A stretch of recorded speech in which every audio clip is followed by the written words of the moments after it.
by Nandan Yadav.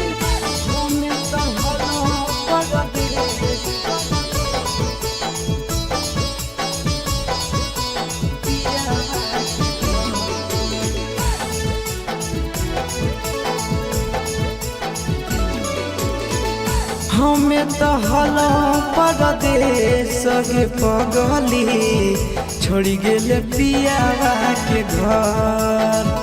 हमें तो हलो परदेश के पगली छोड़ी गेले पियावा के घर। तनी को न कहले हमर आवे के सवाल, तनी को न कहले हमर आवे के सवाल।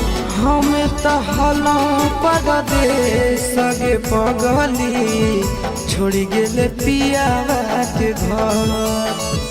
हमें तो हलो परदेश के पगली छोड़ी गेले पियावा के घर।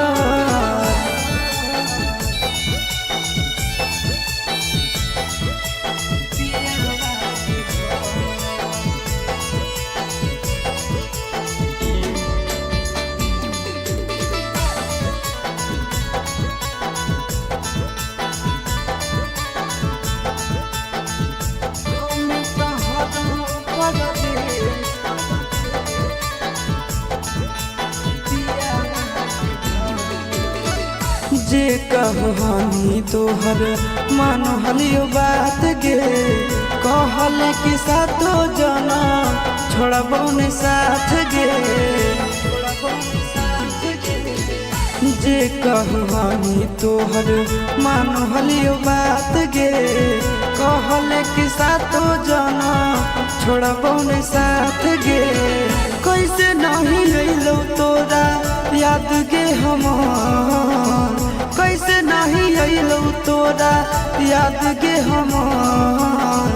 हमें तो हलो परदेश के पगली छोड़ी गेले पियावा के घर।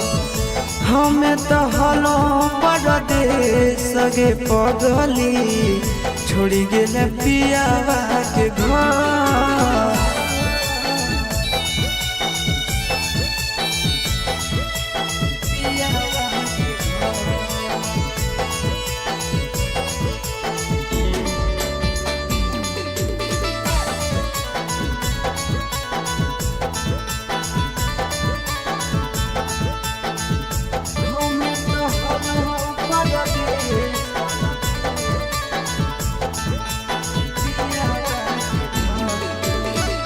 संदीप गिरीश बतलिको शादी के खबर गे, ससुरा में खुश रही हो दुआ हो हमार गे।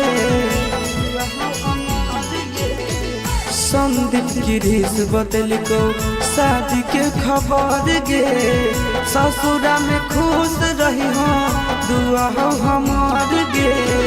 तोरा बिना घुट घुट आशीष जइतो गे मोहन, तोरा बिना घुट घुट आशीष जइतो गे मोहन। हमें तो हलो परदेश के पगली छोड़ी गेले पियावा के घर। हमें तो